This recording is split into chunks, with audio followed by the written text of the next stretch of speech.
palsu itu terdapat dari media Yang lebih lengkap dari buku paket.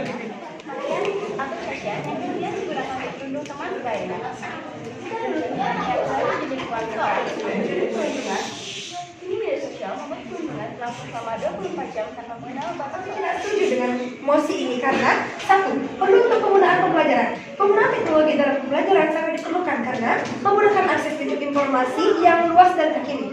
Selain itu, pembelajaran berbasis teknologi membuat proses belajar lebih efektif, interaktif, dan sesuai dengan perkembangan zaman. Yang kedua, yang dibatasi itu pemakaiannya, bukan anaknya. Masalah utama bukan karena anak main media sosial, tetapi karena kurangnya pengawasan. Kebanyakan informasi palsu itu terdapat dari media sosial. Untuk poin yang kedua, tim kontra mengatakan yang dibatasi itu pemakaiannya, bukan anaknya. Menanggapi pihak kontra, pembatasan pemakaian saja tidak efektif karena kebanyakan anak di bawah umur yang ada.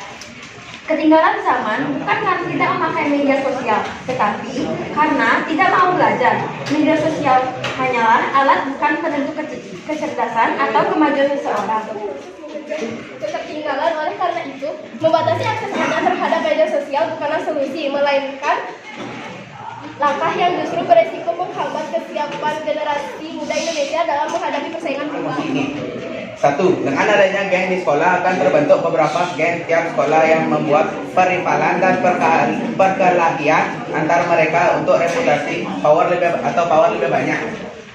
Dua, adanya geng membuat mereka mencari cara untuk membesarkan nama geng mereka Dari sekolah lain. Jikapun ada, geng tersebut tidak selalu melakukan perkelahian atau tawuran dikarenakan resiko yang akan ditanggung depannya, seperti ditangkap polisi dan nyamuk warga karena mengganggu dan membuat nama mereka jelek sendiri. Perivalan juga bisa diadu dengan reputasi power geng mereka dalam lomba atau event seperti lomba futsal dan lain-lainnya. Dengan seperti itu mereka akan mendapatkan Klaim bahwa geng tidak selalu membuat kericuhan. Membesarkan nama geng sering menjadi pembenaran untuk menindas kelompok atau geng lain. Terlepas dari kekerasan atau intimidasi psikologis. zaman sekarang tugas sekolah itu harusnya udah makin keren, nggak cuma nulis di buku tulis terus dikumpulin. Dengan ponsel kita bisa bikin tugas jadi lebih kreatif, misalnya bikin video pendek, desain poster, atau cari referensi tugas di internet yang lebih lengkap dari buku paket. Sekolah gagal menjalankan perannya sebagai lembaga pendidikan yang seharusnya menyiapkan kita untuk masa depan. Investasi keterampilan masa depan. Kita harus jujur bahwa di masa depan hampir tidak ada pekerjaan yang tidak butuh perangkat digital.